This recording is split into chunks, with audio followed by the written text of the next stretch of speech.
So, as I'm sure many are aware, the Amazing Digital Circus has ended, and I thought it only fair if I closed off my Digital Circus era on this channel with the ending. Now, obvious disclaimer, this video contains spoilers, so if for whatever reason you haven't actually watched the ending, go watch that.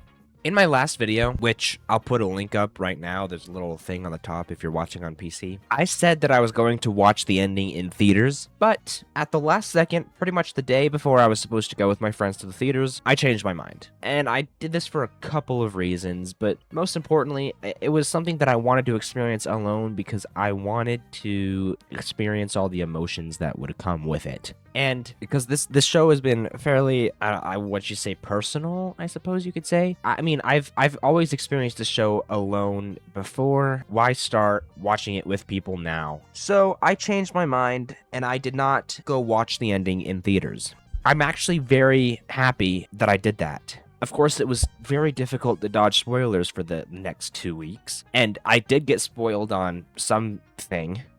But the full emotional impact of the ending was able to hit me, and fucking boy did it hit me. This is so stupid, bro. I fucking hate this stupid show. And that she matters to people. I hate this show. And being in a theater just wouldn't have allowed me to do that. So this video, I'm going to talk about plenty of things. Many things, and this is going to be a very long video. But first things first, what did I think of the ending? I honestly didn't expect them to live happily ever after, even though, rest in peace, Jax. They still lived happily ever after. I thought it was a great ending. I cried a lot. Oh my god, bro, that's crazy. Like I said in my previous video, if there was something that's going to make me cry, it's gonna make me cry, and boy howdy, did it make me cry. What's the end credit scene? It's actually gonna be them.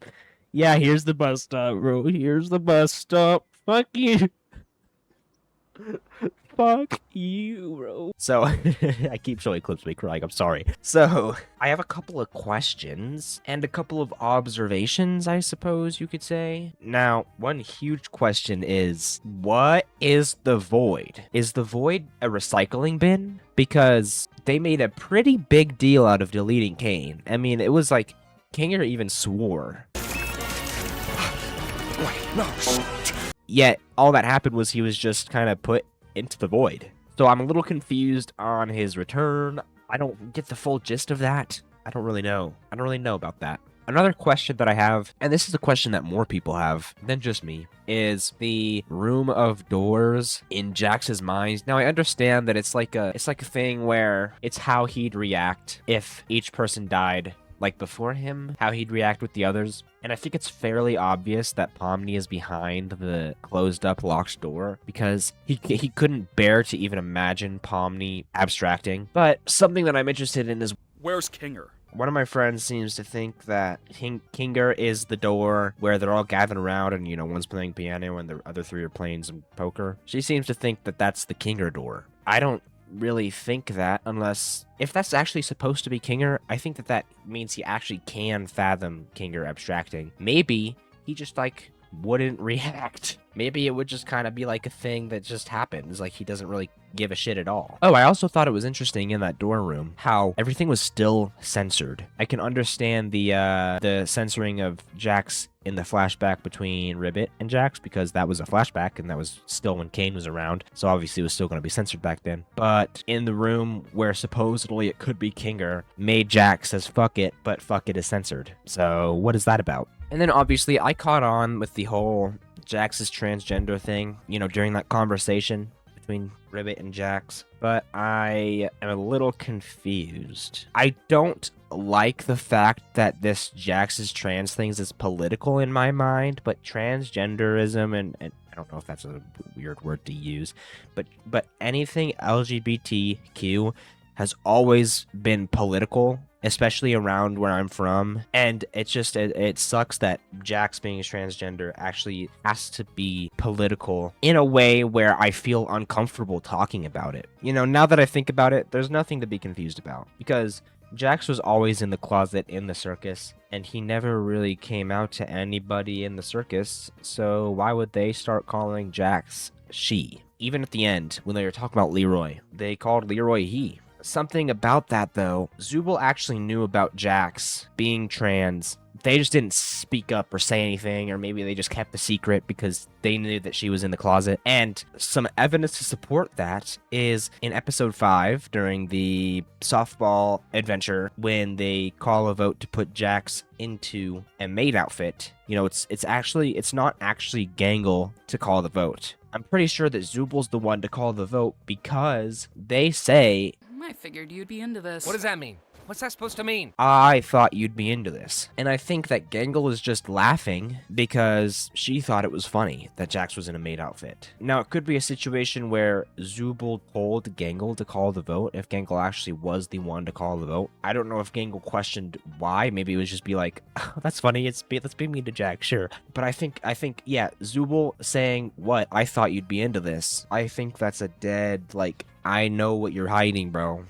Also, side note here, when Bazubul says, let's see what you're made of. Let's see what you're made of. Bazubul is saying maid, like maid as in maid outfit. And that took me a really long time to catch on to. And I don't know why I didn't catch on to that, but like I had to watch it like 3 or 4 times to be like, oh, maid, that makes sense. Okay, that's funny.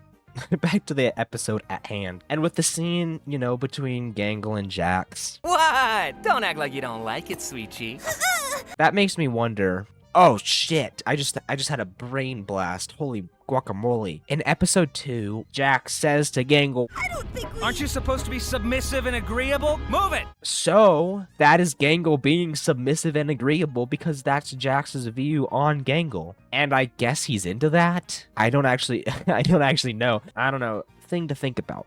I made a whole video about this. Link will be up in the top. I made a whole video about how I was convinced that Bubble was just Kane's internal thoughts. But after episode 9, I'm not so sure. Now I'm starting to think more and more that Bubble was actually the other AI. The scene we see Kane appear again and we're like, whoa, hi Kane, what are you doing here? We see a Bubble, but it doesn't appear to be the Bubble. The thing with that though is we see that Bubble before Kane rips out the blue AI from himself. So what's with that? Was Bubble actually just a manifestation of Kane's intrusive thoughts, or was Bubble actually the blue AI? And then another question that I have, what's with the creating this new circus thing? What a strange scene. So Kane gets to the door, gets to the file, the mind files, and he creates Scratch. He gets Mike Dobby's file, does some things, and then he seemingly creates a new circus and then puts Scratch in it. But before Kane actually goes into this new circus, he stops and he finds a search bar to where he can then get everybody else's mind files and search them up. So I theorize that Kane actually made a new circus and was about to retry with Scratch and maybe with everybody else. But before he could do that, he got distracted and then decided to go back, leaving Scratch alone in a new circus. He doesn't even have an AI like a Kane, unless that blue AI that Kane ripped out of him ventures off, you know, far away and finds this new circus somehow, and then all of a sudden starts commanding Scratch. That's what I think, anyways. I don't actually know. If you have any thoughts about that, comment them, obviously. But that's what I think happened there. It took me a few hours to even realize I was laying in bed weeping when I realized, wait, Dobby Dog from episode 4. On the menu, we see a hot dog called the Dobby Dog, and the picture on this hot dog is Scratch. So we knew that Scratch's name was Dobby in some way or another since episode 4. We just didn't know. I think that's really, really cool that they did that, because it's like, it was right there. Holy shit, we saw that, and we were like, Scratch is on this hot dog. It could be this could be Scratch because he's a hot dog. This is Scratch. That's really funny. I like that a lot. And I'm curious, which came first, the Dobby Dog or Mike Dobby? No, I think it was fairly obvious that Jax was going to abstract, and I know that I said in a couple previous of my videos that Jax was probably going to abstract, but I also claimed in one of my videos that potentially someone who we wouldn't have expected was going to abstract, which did not happen. I think I said Gangle or something, because at the time, I didn't see anybody besides Jax abstracting. Now I don't see, because that's just what happened, but obviously Gangle didn't abstract, or nobody else abstracted. And then I also said that we probably weren't even going to see Ribbit or Kaufmo. I couldn't have been more wrong on that, dude. We saw and we heard Kaufmo, dude. Kaufmo spoke.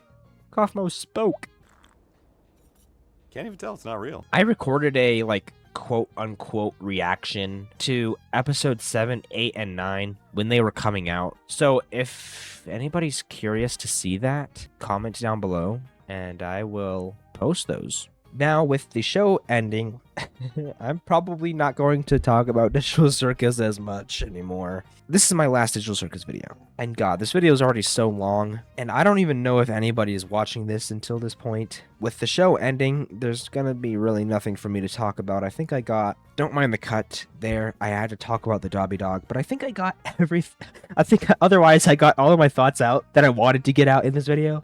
Obviously I'm probably gonna think of more thoughts and I'm gonna write them down, and maybe I'll make another video. But like I said, if anybody wants to see those reactions to 7, 8, and 9, let me know, and I will post those into one big video. And I'm gonna do like I'm gonna try and make it substantial. So like in the voiceover, I'm gonna be like, okay, here's what I was thinking. Here's what I was gonna think. It's been a great ride. I loved this show, and I'm not gonna stop loving this show. I absolutely adore it. One of my favorite pieces of media ever. Anyways, that's all I got for you guys today. Hope you guys enjoyed this video. I hope you guys have an amazing day, and I will see y'all later. Bye bye.